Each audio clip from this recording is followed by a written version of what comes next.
Nama saya Indah, 28 tahun, dan saya baru saja menyadari bahwa orang tua saya mengharapkan saya menjadi pengasuh anak tanpa bayaran untuk 12 anak kecil selama pesta pernikahan adik saya yang menelan biaya 1,2 miliar rupiah.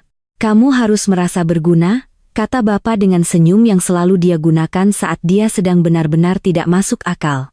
Kalau kamu tidak mau berkontribusi, lebih baik tidak usah datang, tambah ibu dengan kekejaman santai yang sudah dia asah selama bertahun-tahun.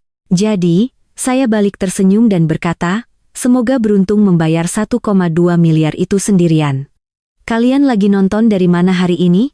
Tulis lokasi kalian di kolom komentar di bawah dan jangan lupa tekan tombol like dan subscribe kalau kalian pernah merasa tidak dihargai oleh keluarga sendiri. Kalian pasti mau menyimak apa yang terjadi selanjutnya. Mari saya ceritakan bagaimana kita bisa sampai di momen keluarga yang menyenangkan ini. Begini, orang tua saya selalu terobsesi dengan penampilan. Kami tinggal di sebuah rumah mewah kuno peninggalan kakek buyut di kawasan elit Menteng, lengkap dengan taman yang tertata sempurna dan jalur masuk melingkar yang memancarkan aura old money. Apa yang orang tidak tahu adalah orang tua saya bangkrut, benar-benar bokek. Jenis bokek di mana mereka harus menggadaikan perhiasan ibu hanya untuk membayar kebaya pengantin adik saya, Putri. Rumah itu adalah satu-satunya harta yang tersisa dari kekayaan keluarga kami. Dan orang tua saya menjaga reputasinya seolah-olah itu adalah mahkota kerajaan. Setiap helai rumput harus sempurna. Setiap lampu kristal harus berkilau. Setiap acara makan malam harus meyakinkan orang bahwa kami masih kaya raya. Sementara itu, diam-diam saya yang menanggung cicilan bank mereka selama 3 tahun terakhir. Ketika Putri bertunangan dengan Aditya, yang keluarganya memang benar-benar kaya, orang tua saya melihatnya sebagai tiket emas untuk kembali ke pergaulan kelas atas.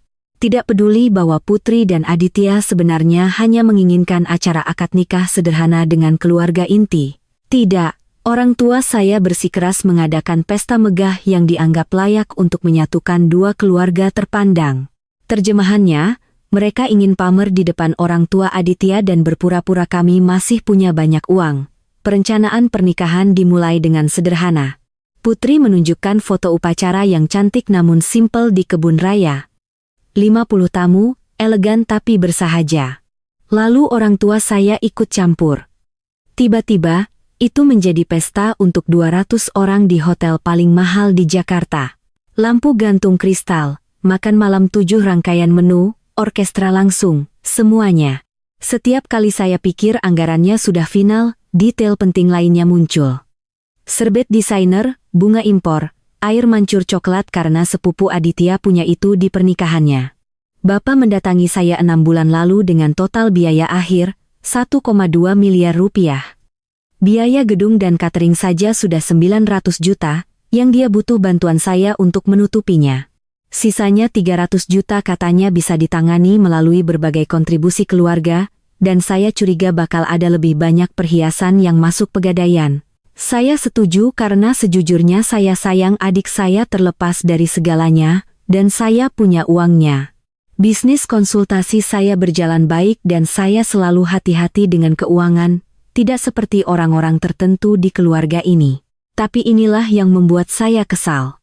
Setelah saya setuju untuk menanggung mayoritas biaya pernikahan putri mereka, mereka segera mulai memperlakukan saya seperti pelayan sewaan, bukan tamu. Ibu mulai menelpon saya setiap 2 hari sekali dengan saran tentang perilaku saya di pernikahan nanti. Indah sayang, mungkin kamu bisa pakai baju yang lebih tertutup.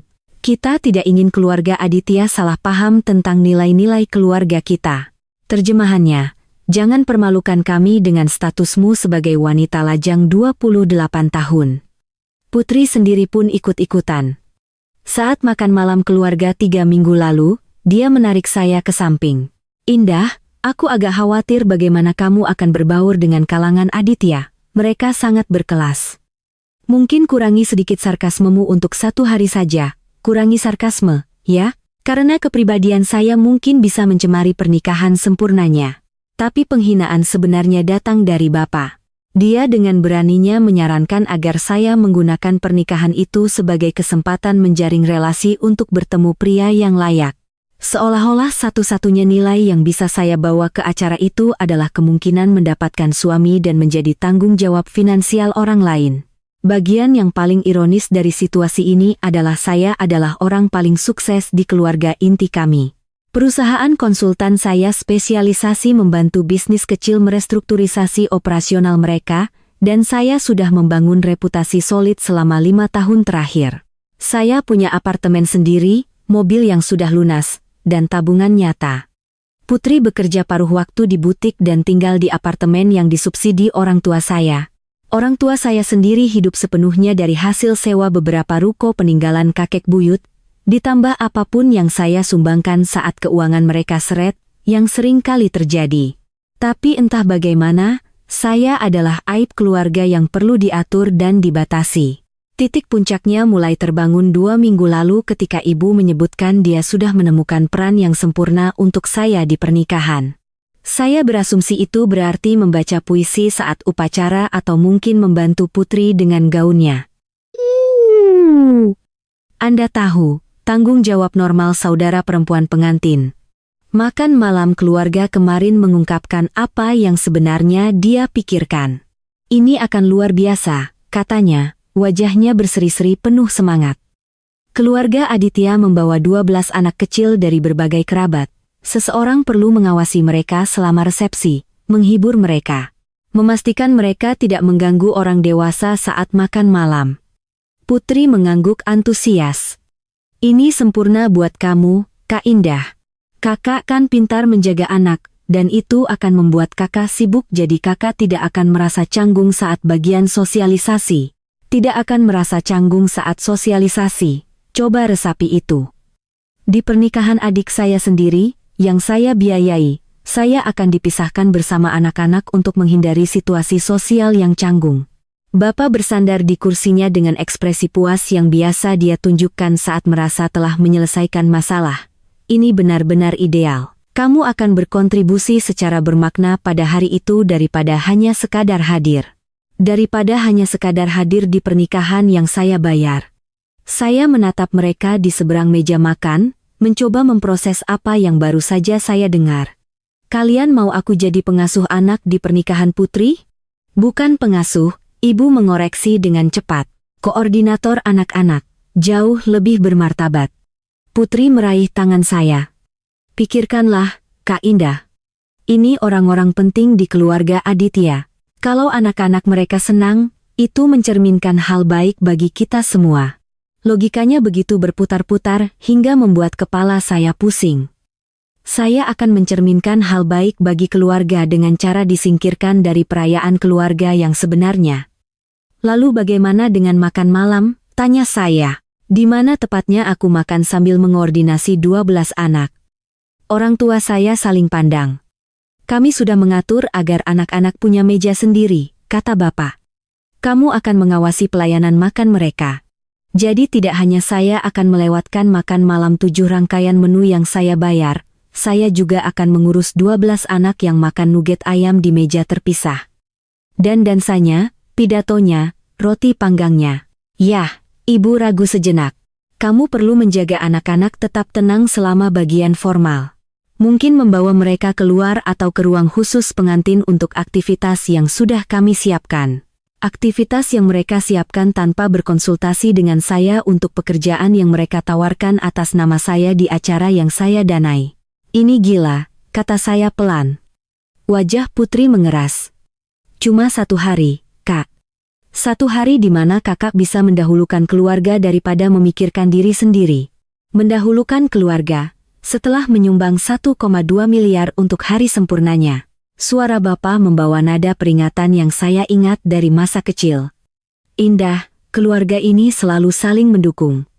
Kami hanya meminta bantuan kecil sebagai balasan atas semua yang sudah kami lakukan untukmu. Semua yang mereka lakukan untuk saya, seperti membiarkan saya membayar tagihan mereka selama 3 tahun sambil memperlakukan saya seperti beban finansial. Aku perlu memikirkannya, kata saya sambil berdiri dari meja. Senyum ibu tampak seperti dipaksakan. Tentu, sayang.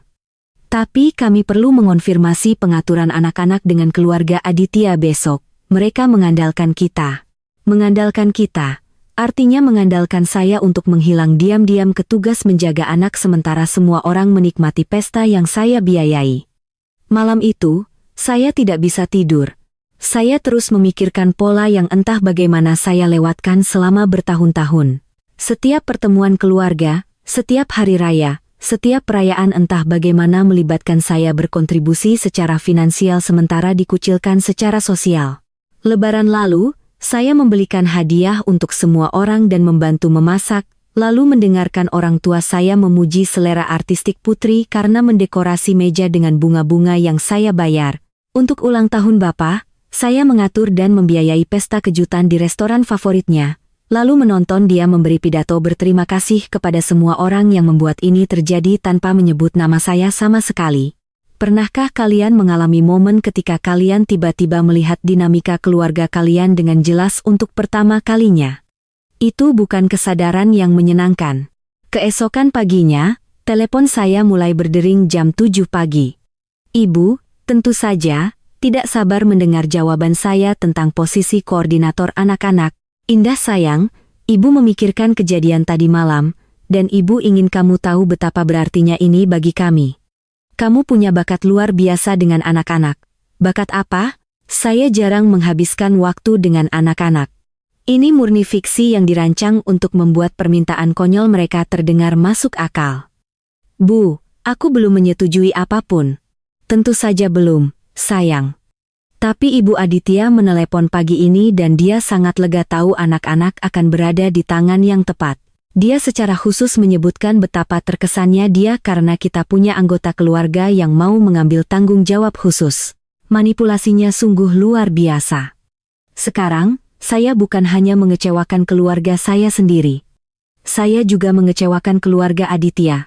Orang-orang yang belum pernah saya temui yang ternyata sudah mengharapkan saya menghabiskan waktu pernikahan mengurus anak-anak mereka. Ibu bilang ke dia kalau aku setuju. Ibu bilang kita sudah punya rencana, dan memang begitu. Asumsinya kamu akan melakukan hal yang benar. Hal yang benar, seolah menolak menjadi pengasuh anak gratis di pernikahan adik sendiri adalah sesuatu yang salah secara moral. Putri menelepon 1 jam kemudian.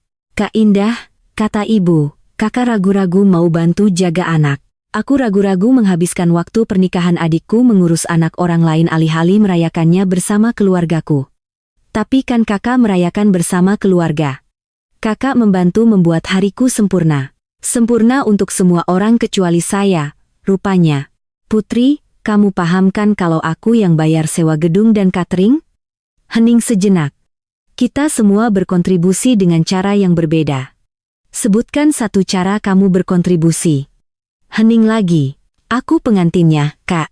Kontribusiku adalah menikah dan membuat keluarga ini bangga.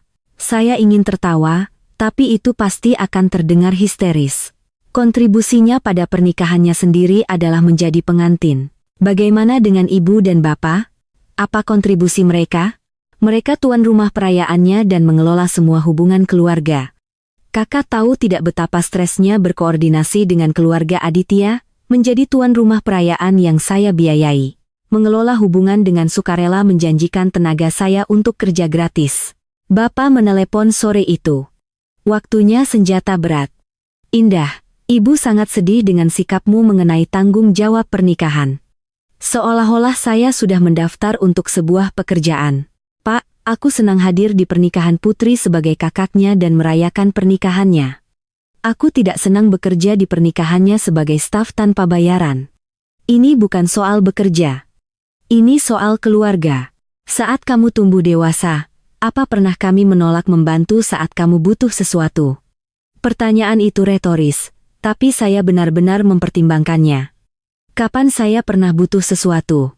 Saya sudah mandiri sejak kuliah, bekerja paruh waktu untuk menghindari minta uang kepada mereka. Bahkan untuk pembelian besar seperti mobil atau apartemen, saya menangani semuanya sendiri. Aku tidak ingat kapan pernah minta bantuan, kata saya jujur. Tepat sekali. Karena keluarga saling membantu tanpa diminta. Itulah yang membuat kita kuat. Logika berputar-putar itu memusingkan. Mereka tidak pernah membantu saya karena saya tidak pernah minta. Dan saya tidak pernah minta karena saya belajar sejak dini bahwa bantuan mereka selalu ada syaratnya. Sekarang mereka menggunakan kemandirian saya sebagai bukti bahwa saya berhutang bantuan tanpa batas kepada mereka. 3 hari sebelum pernikahan, saya menerima pemicu terakhir. Putri menelepon untuk membahas logistik peran koordinator anak saya. Aku sudah menyiapkan tas aktivitas untuk setiap anak, umumkan dia. Buku mewarnai, krayon, buku teka-teki, mainan kecil, ada di lemari kamarku di rumah Bapak. Tas aktivitas yang dia siapkan untuk pekerjaan yang tidak pernah saya terima secara resmi. Putri, kita perlu bicara soal situasi anak-anak ini, apalagi yang mau dibicarakan, semuanya sudah diatur. Oh, dan aku sudah belikan baju khusus untuk tugas koordinasi, sesuatu yang praktis yang tidak akan kelihatan noda kalau anak-anaknya berantakan. Baju khusus. Dia membelikan saya seragam untuk kerja paksa di pernikahannya. Aku mau lihat baju itu. Sempurna kok, kaos polo biru dongker dan celana khaki. Sangat profesional tapi kasual. Di polonya ada bordiran koordinator keluarga. Koordinator keluarga dengan bordiran. Dia benar-benar menciptakan seragam yang menandai saya sebagai staf pernikahan, bukan keluarga.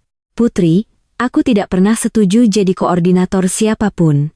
Kak Indah, tolong jangan begini, semuanya sudah diatur. Keluarga Aditya mengharapkannya, makanan anak-anak sudah dipesan. Ruang aktivitas sudah dipesan. Kakak tidak bisa mundur sekarang. Ruang aktivitas. Mereka menyewa ruangan terpisah untuk mengurung saya dengan 12 anak selama resepsi. Di mana tepatnya ruang aktivitas ini? Itu business center hotel di lantai 2, sempurna untuk menghibur anak-anak tanpa mengganggu resepsi. Business center di lantai yang berbeda dari resepsi. Saya akan benar-benar disingkirkan dari perayaan pernikahan. Jadi, aku akan melewatkan makan malam sepenuhnya. Yah, iya. Tapi kita sudah pesan makanan khusus untukmu dan anak-anak. Menu yang ramah anak. Menu ramah anak. Sementara semua orang menikmati makan malam 7 rangkaian menu yang saya biayai dan pidato, dansa, serta pemotongan kue. Kakak bersikap seolah ini hukuman. Ini tanggung jawab. Tanggung jawab penting. Tanggung jawab penting yang menjauhkan saya dari setiap momen bermakna di pernikahan adik saya. Sore itu, saya berkendara ke rumah orang tua saya untuk melihat sendiri seragam koordinator itu. Putri dengan bangga memamerkan polo biru dongker dengan logo bordir ceria dan celana khaki yang senada. Lihat, sangat profesional dan nyaman untuk mengejar anak-anak. Saya mengangkat kaos polo itu, menatap bordiran yang secara harfiah melabeli saya sebagai staf keluarga, bukan anggota keluarga. Ini benar-benar yang kamu mau aku pakai di pernikahanmu? Itu yang aku butuhkan untuk tanggung jawabmu. Ibu muncul di ambang pintu. Kelihatan sempurna, kan? Sangat pantas untuk perannya. Perannya, seolah didegradasi menjadi pengasuh anak adalah kehormatan yang harus saya syukuri. Bu, ibu sadar tidak bagaimana kelihatannya ini?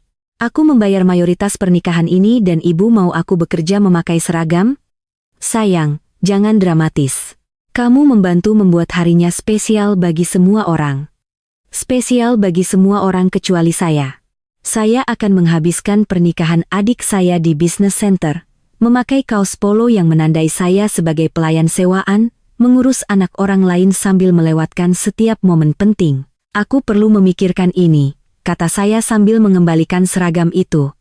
Bapak muncul dari ruang kerjanya. Apalagi yang dipikirkan, semua sudah siap. Orang-orang mengandalkanmu. Orang-orang mengandalkan saya untuk menghilang, untuk menangani bagian yang tidak menyenangkan dari perayaan mereka sambil tetap tidak terlihat selama bagian yang menyenangkan. Makan malam keluarga 1 minggu sebelum pernikahan dimulai dengan cukup menyenangkan. Putri berseri-seri dengan kegembiraan pra-pernikahan. Orang tua saya sibuk berperan sebagai tuan rumah dan nyonya rumah, dan ruang makan terlihat sempurna dengan piring keramik terbaik ibu dan bunga-bunga yang saya kirimkan pagi itu. Semuanya berjalan dengan indah, umumkan ibu saat kami duduk di meja. Prakiraan cuaca sempurna. Koordinator gedung sudah mengonfirmasi semua pengaturan dan ibu akhirnya menemukan solusi sempurna untuk menangani situasi anak-anak. Dia benar-benar bergetar karena puas saat menyajikan daging panggang. Indah akan sangat sempurna sebagai koordinator anak-anak. Ini memberinya peran penting dalam menyukseskan acara.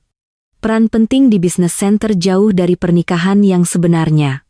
Putri mengangkat gelas sirupnya untuk keluarga dan untuk semua orang yang berkontribusi membuat ini menjadi perayaan yang sempurna. Orang tua saya mengangkat gelas mereka, tersenyum lebar. Bapak berdeham untuk memulai apa yang saya kenali sebagai awal dari salah satu pidatonya. Pernikahan ini mewakili segala hal yang diperjuangkan keluarga kita, keanggunan, tradisi, dan saling menjaga. Indah, kami sangat bangga kamu menemukan cara untuk benar-benar berguna di hari spesial Putri. Benar-benar berguna. Setelah menyumbang 1,2 miliar, saya akhirnya berguna karena saya setuju menghilang ke pengasuhan anak. Untuk Indah, tambah ibu, karena mau turun tangan saat keluarga membutuhkannya.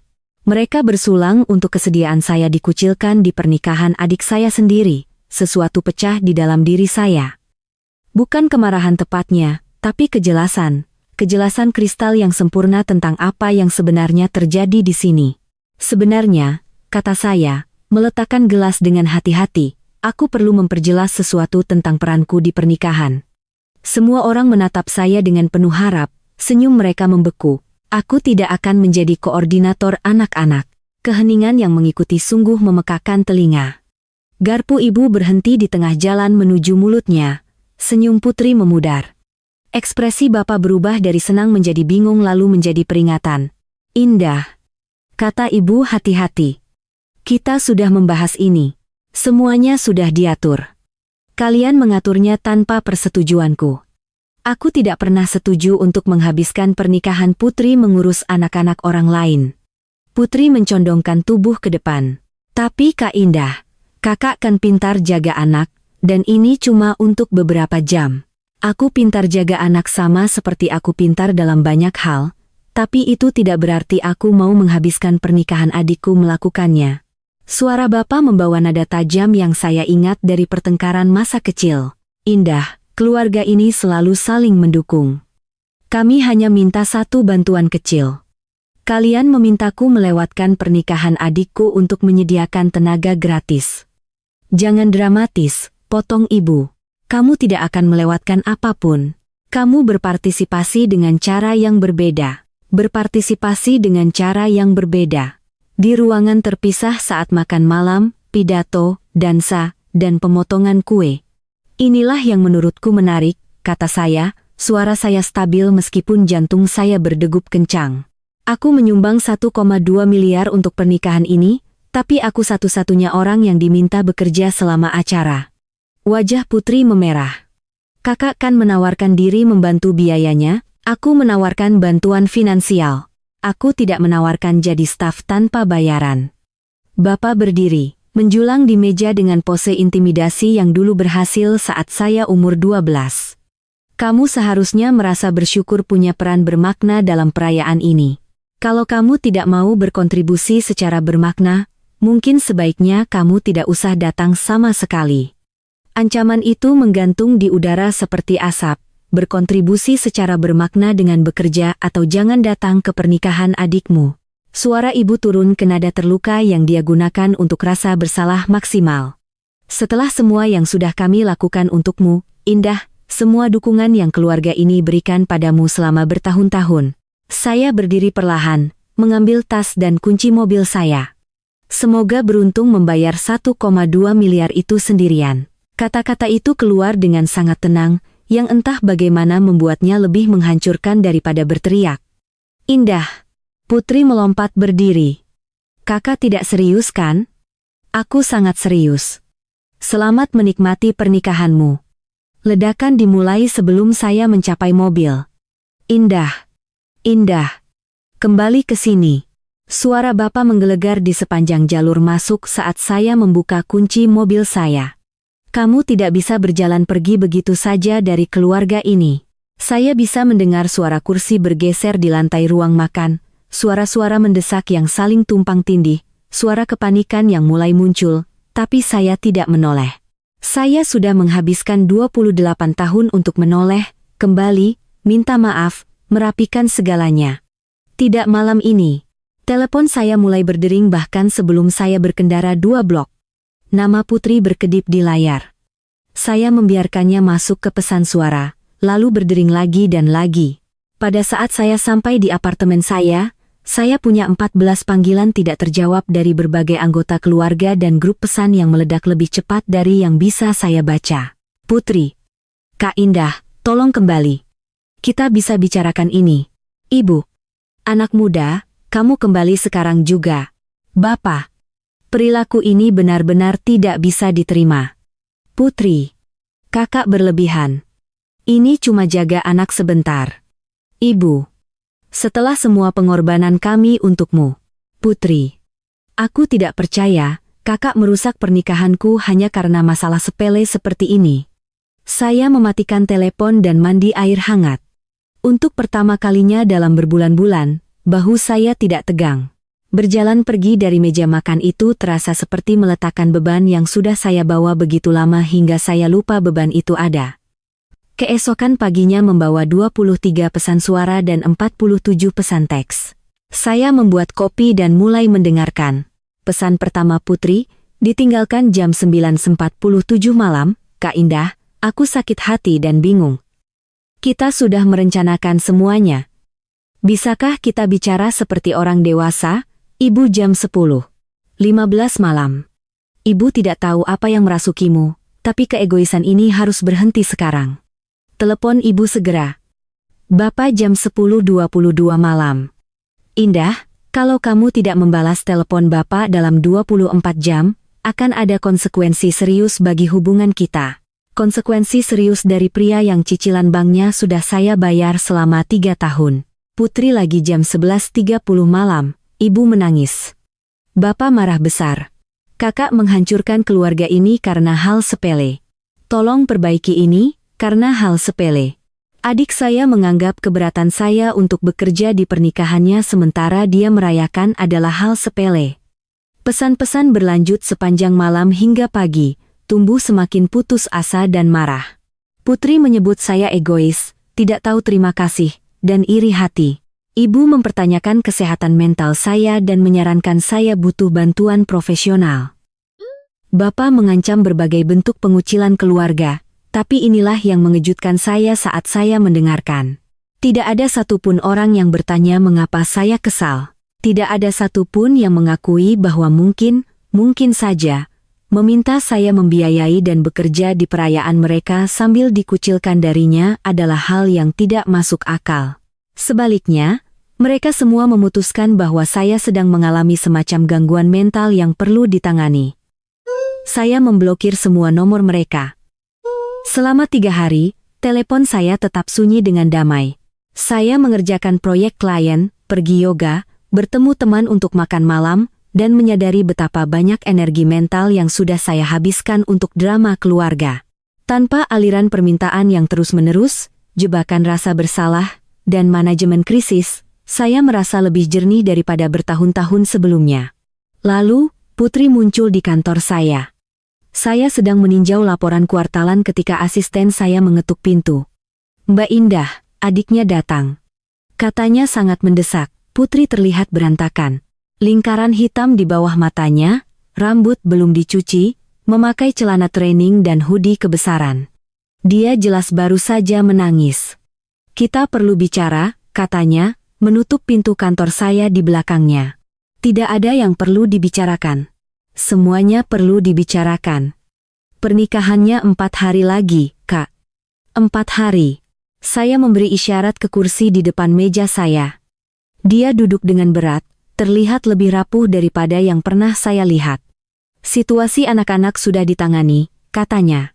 Tante Aditya menyewa pengasuh profesional. Kakak tidak perlu melakukan apapun kecuali datang ke pernikahan sebagai kakakku. Itu sangat murah hati darimu. Jangan sarkastik. Aku mencoba memperbaiki ini. Apa tepatnya yang kamu coba perbaiki? Suara Putri pecah. Seluruh keluarga hancur. Ibu tidak bisa tidur. Bapak bicara mau membatalkan resepsi sepenuhnya. Semua orang menyalahkan aku atas kekacauan ini. Bagus, pikir saya, tapi tidak saya ucapkan. Biarkan mereka merasakan konsekuensi dari perilaku mereka. Lalu bagaimana dengan situasi uangnya? Tanya saya. Wajah Putri layu. Kami tidak sanggup membayarnya tanpa kontribusi kakak. Kami sudah membayar uang muka untuk semuanya. Kalau kami batalkan sekarang, kami kehilangan ratusan juta dalam bentuk denda. Jadi, apa solusimu? Kembalilah, tolong. Kami akan memikirkan soal uangnya nanti. Bagaimana caranya? Bapak bicara dengan bank mau ambil pinjaman lagi atas nama rumah. Rumah itu satu-satunya aset yang tersisa di keluarga saya, dan mereka rela menjaminkannya daripada memperlakukan saya dengan rasa hormat dasar.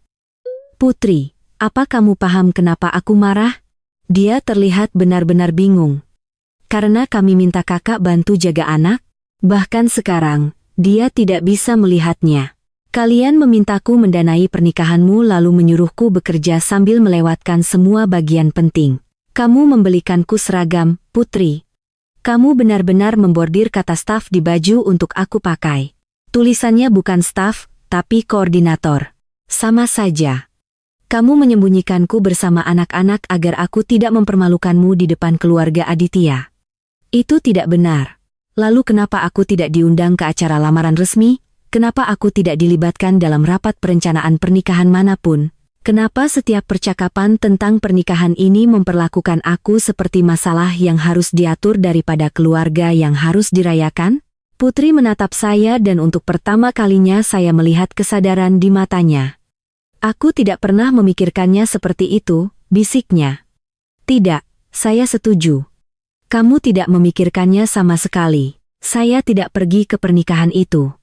Sabtu pagi, saya menyalakan telepon hanya cukup lama untuk mengunggah sesuatu di media sosial. Foto saya sendiri di pasar pagi, memegang kopi, terlihat santai dan bahagia. Keterangannya berbunyi, "Pagi Sabtu yang sempurna. Terkadang hadiah terbaik yang bisa kamu berikan kepada seseorang adalah ruang untuk merayakan tepat seperti yang mereka inginkan. Biarkan mereka menafsirkan itu sesuka mereka." Minggu malam, rasa penasaran mengalahkan saya. Saya memeriksa cerita Instagram Putri dari pernikahan itu. Gedungnya terlihat cantik, tapi jauh lebih kecil dari yang direncanakan semula. Alih-alih di ballroom megah yang saya kunjungi berbulan-bulan lalu, mereka memindahkan resepsi ke ruang acara yang lebih kecil. Jumlah tamu tampaknya hanya sekitar setengah dari yang direncanakan semula. Foto-foto menunjukkan Putri terlihat menakjubkan dengan kebaya pengantinnya, orang tua saya memasang wajah tegar, dan keluarga Aditya terlihat sedikit bingung dengan perayaan yang skalanya diperkecil. Tidak ada makan malam 7 rangkaian menu, tidak ada orkestra, tidak ada rangkaian bunga yang rumit. Masih elegan, tapi jelas menunjukkan penghematan biaya dengan cara yang pasti sangat memalukan bagi orang tua saya. Senin pagi membawa panggilan dari nomor tidak dikenal. Melawan firasat buruk saya menjawab, "Indah, ini Bapak." Suaranya terdengar lebih tua entah bagaimana, lelah. "Bagaimana Bapak dapat nomor ini? Bapak telepon kantormu. Kita perlu bicara." "Sepertinya tidak perlu. Tolong, 5 menit saja."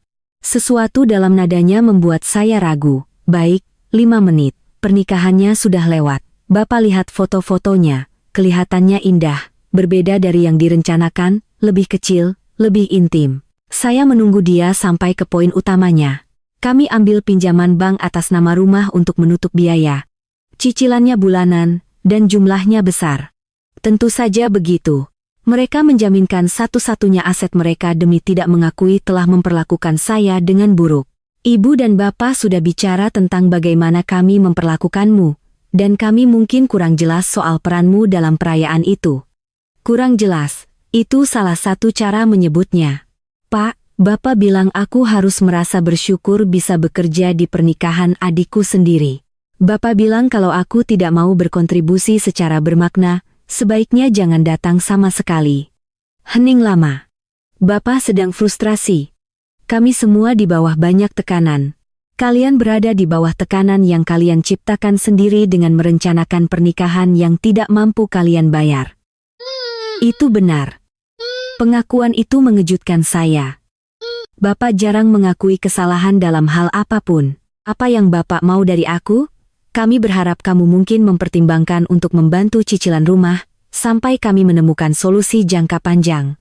Itu dia, bukan permintaan maaf, bukan pengakuan betapa buruknya mereka memperlakukan saya. Hanya permintaan uang lebih banyak.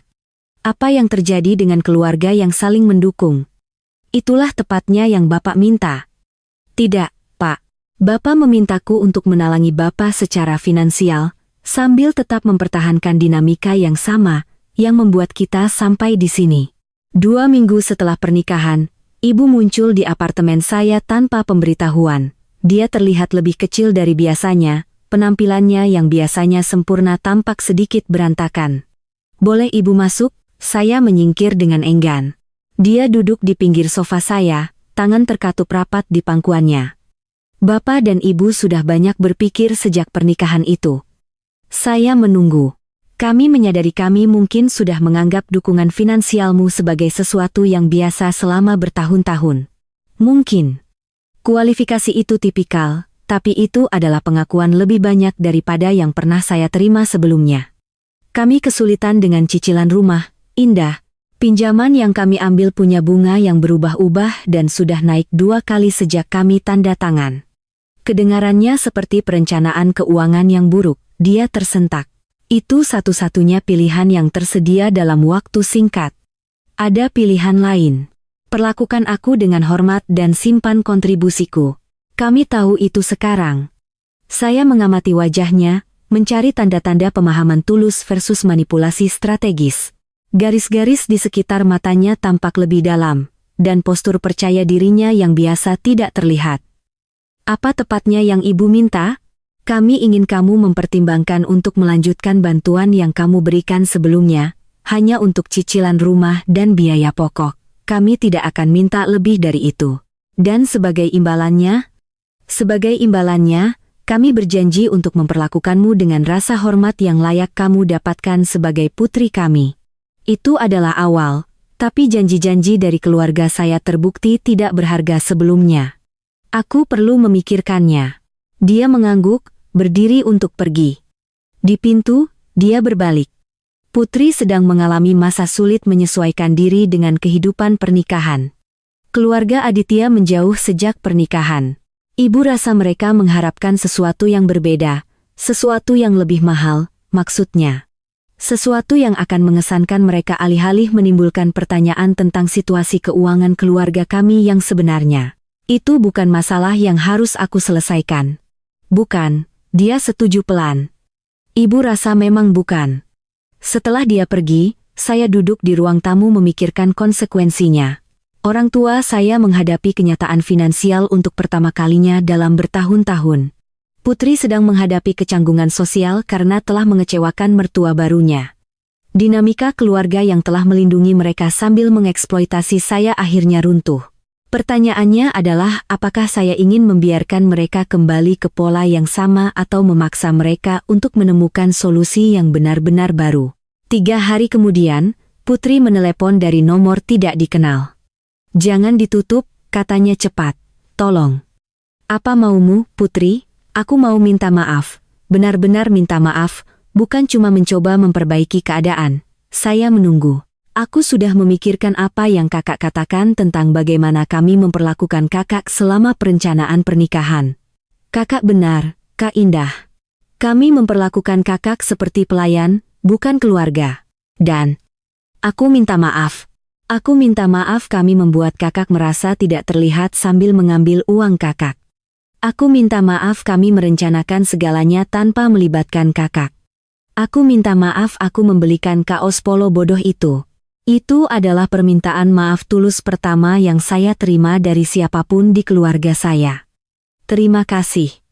Keluarga Aditya bertanya-tanya kenapa kakak tidak ada di pernikahan. Aku sudah buat berbagai alasan, tapi sejujurnya, aku malu memberitahu mereka yang sebenarnya. Bagus. Dia memang harus malu. Aku sudah bilang ke Aditya apa yang sebenarnya terjadi, bagaimana kami memperlakukan kakak. Dia ngeri mendengarnya, Kak. Dia bilang kalau keluarganya memperlakukan dia seperti itu, dia akan melakukan hal yang sama. Itu sangat membesarkan hati. Apa yang kamu mau dariku sekarang? Tidak ada. Aku cuma ingin kakak tahu kalau aku paham kenapa kakak pergi dan aku minta maaf butuh waktu selama ini bagiku untuk menyadarinya. 1 bulan kemudian, saya mengetahui sesuatu yang menarik tentang pernikahan adik saya. Putri menelepon saya pada hari Kamis malam, dan suaranya terdengar berbeda, lebih datar, kurang bersemangat dari biasanya. Bagaimana kehidupan pernikahan? Tanya saya tulus ingin tahu. Sedang dalam tahap penyesuaian. Penyesuaian seperti apa? Hening lama. Keluarga Aditya punya ekspektasi yang sangat spesifik tentang bagaimana segala sesuatu harus dilakukan, bagaimana kami harus menjamu tamu, acara sosial apa yang harus kami datangi, bagaimana kami harus menampilkan diri. Kedengarannya melelahkan. Memang, dan mahal. Segala sesuatu yang mereka lakukan mahal. Saya bisa mendengar stres dalam suaranya. Kalian baik-baik saja secara finansial? Kami sedang mengusahakannya. Aditya punya pekerjaan bagus dan keluarganya membantu biaya besar, tapi ada syaratnya. Syarat. Selamat datang di duniaku, pikir saya. Syarat seperti apa? Mereka mau kami beli rumah di lingkungan mereka. Mereka menawarkan bantuan uang muka, tapi itu akan ada dalam perwalian yang dikendalikan ayahnya. Dan mereka mau kami bergabung dengan klub olahraga mereka, menyekolahkan calon anak kami di sekolah tertentu, berlibur bersama mereka setiap tahun. Sepertinya mereka sedang membeli kepatuhanmu. Mungkin. Aku tidak tahu. Ini semua baru buatku, ini tidak baru bagi saya. Saya sudah menavigasi manipulasi finansial keluarga sepanjang kehidupan dewasa saya. Putri, boleh aku tanya sesuatu? Tentu. Bagaimana rasanya membiarkan orang lain mengendalikan pilihanmu dengan uang? Hening lama. Apakah ini yang kami lakukan padamu? Menurutmu? Ya Tuhan. Kak Indah. Iya, ini tepat seperti yang kami lakukan padamu. Kesadaran dalam suaranya terdengar lengkap dan menghancurkan. Setiap kali mertuaku menyarankan bagaimana aku harus berpakaian atau mendekorasi apartemen, aku merasa bersyukur sekaligus terjebak di saat yang sama. Bersyukur atas bantuannya, terjebak oleh ekspektasi yang menyertainya. Sekarang, bayangkan perasaan itu berlangsung bertahun-tahun. Bayangkan tahu bahwa stabilitas finansial keluargamu bergantung pada kepatuhanmu terhadap tuntutan, yang membuatmu merasa kerdil. Aku benar-benar minta maaf. Aku tahu. Apa yang akan kamu lakukan soal keluarga Aditya? Menurut kakak, aku mau menetapkan batasan, tapi aku takut mereka akan menarik dukungan mereka dan kami tidak mampu membiayai gaya hidup yang mereka harapkan tanpa bantuan mereka. Kalau begitu kamu punya pilihan, terima kendali mereka sebagai ganti uang mereka atau temukan cara hidup berbeda yang tidak butuh persetujuan mereka. Itukah yang kakak lakukan pada kami? Akhirnya, 2 minggu kemudian, Putri menelepon dengan kabar terbaru.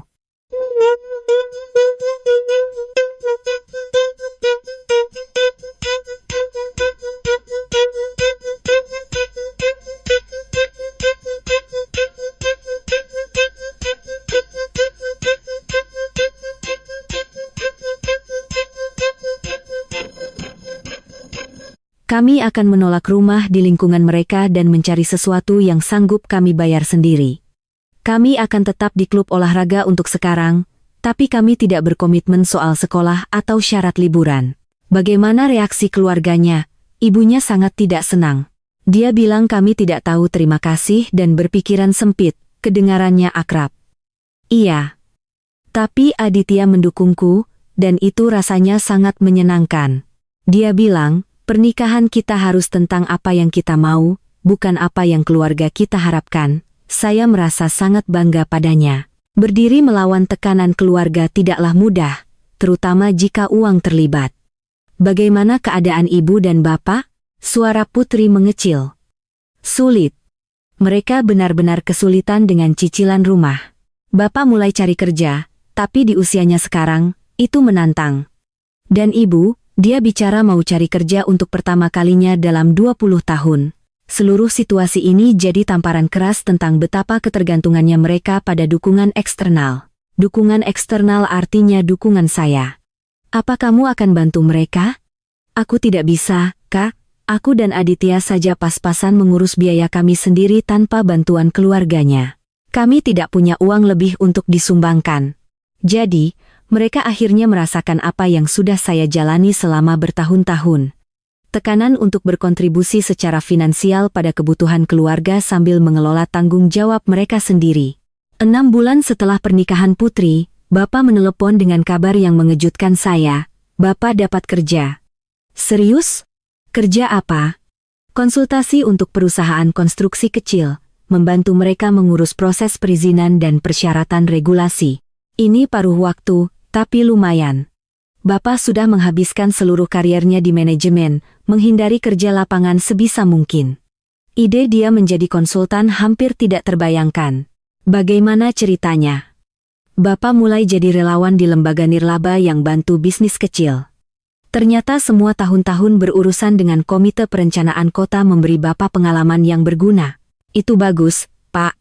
Ibu juga mulai kerja. Dia mengelola media sosial untuk 3 bisnis lokal. Ternyata, semua tahun-tahun menjaga citra sosial kita bisa diterjemahkan menjadi keterampilan pemasaran yang nyata. Transformasi itu luar biasa. Orang tua saya, yang sudah menghabiskan bertahun-tahun hidup dari properti warisan ayah saya, akhirnya bekerja lagi. Bagaimana perasaan Bapak? Lelah, akunya, tapi juga merasa berguna. Bapak sudah lupa rasanya menghasilkan uang sendiri daripada hanya mengelolanya. 3 minggu kemudian, Ibu mengajak saya makan siang. Kami bertemu di sebuah kafe kecil di pusat kota, jauh dari klub olahraga tempat dia biasanya mengadakan pertemuan sosial. Tempat ini menggemaskan, katanya, melihat sekeliling pada furnitur yang tidak senada dan papan menu tulisan tangan. Jauh lebih menawan daripada tempat-tempat kaku yang biasa ibu datangi. Wanita yang dulu bersikeras memakai gelas kristal untuk makan malam biasa kini memuji kafe yang menyajikan kopi dalam cangkir keramik. Bagaimana ibu menyesuaikan diri dengan bekerja? Menantang, akunya. Tapi ibu menemukan bahwa ibu sebenarnya pintar dalam pemasaran media sosial. Siapa sangka semua tahun mengelola citra keluarga kita akan diterjemahkan menjadi keterampilan profesional. Dan secara finansial, kami sedang mengusahakan cicilan rumah, meski agak ketat. Kami harus melakukan beberapa penyesuaian gaya hidup. Penyesuaian. Saya bisa melihatnya dalam penampilannya. Rambut yang ditata di salon biasa alih-alih spa mahal pilihannya dulu, pakaian dari departemen store alih-alih butik. Kami ingin bicara padamu soal memulai kembali hubungan kita, lanjutnya, tanpa komponen finansial yang memperumit segalanya dulu. Seperti apa bentuknya? Makan malam keluarga, perayaan hari raya, komunikasi rutin, tapi tidak ada permintaan uang, tidak ada ekspektasi dukungan finansial. Dan kalau kami punya keadaan darurat keuangan, kami akan tangani sendiri. Kami sudah dewasa, Indah. Kami harus menyelesaikan masalah kami sendiri. Itu adalah percakapan yang sudah saya tunggu sepanjang kehidupan dewasa saya. Aku mau itu. Ada hal lain. Putri sedang kesulitan dengan keluarga Aditya. Mereka menekannya untuk berdamai dengan kami hanya jika kami kembali ke status finansial kami yang dulu. Apa maksudnya? Mereka mau kami kembali ke lingkaran sosial mahal, mengadakan jamuan mewah, inteng dulu, ke gaya hidup yang hampir membangkrutkan kita. Dan jawaban Putri? Dia bilang kepada mereka bahwa nilai keluarga kita tidak diukur dari saldo bank kami, bahwa dia bangga pada kami karena bekerja dan menjadi mandiri. Saya merasakan gelombang kebanggaan untuk adik saya. Berdiri melawan ekspektasi mertuanya pasti tidak mudah. Bagaimana reaksi mereka? Mereka menjauh. Undangan makan malam berkurang, dukungan finansial berkurang. Putri dan Aditya menyesuaikan ekspektasi mereka. Bagaimana perasaan ibu tentang itu? Ibu mempertimbangkan pertanyaan itu dengan hati-hati. Lega, sebenarnya. Kami menghabiskan begitu banyak tahun mementaskan kekayaan yang tidak kami punya, melelahkan menjaga citra yang tidak nyata. 6 bulan kemudian, kami mengadakan makan malam keluarga normal pertama kami dalam bertahun-tahun. Putri dan Aditya bergabung dengan kami di rumah orang tua saya di mana ibu menyajikan makanan yang dia masak sendiri alih-alih memesan catering. Percakapannya santai, terfokus pada proyek kerja dan rencana akhir pekan daripada kewajiban sosial dan stres finansial. Aditya belum pernah melihat keluarga kami berinteraksi tanpa kecemasan performa yang diciptakan oleh tekanan uang. Ini menyenangkan, katanya saat pencuci mulut. Makan malam keluargaku selalu sangat formal. Ini terasa lebih tulus. Putri meremas tangannya. Beginilah seharusnya keluarga. Bapa mengangkat cangkir kopinya untuk bersulang bagi Indah karena telah mengajar kami bahwa cinta tidak seharusnya memiliki label harga.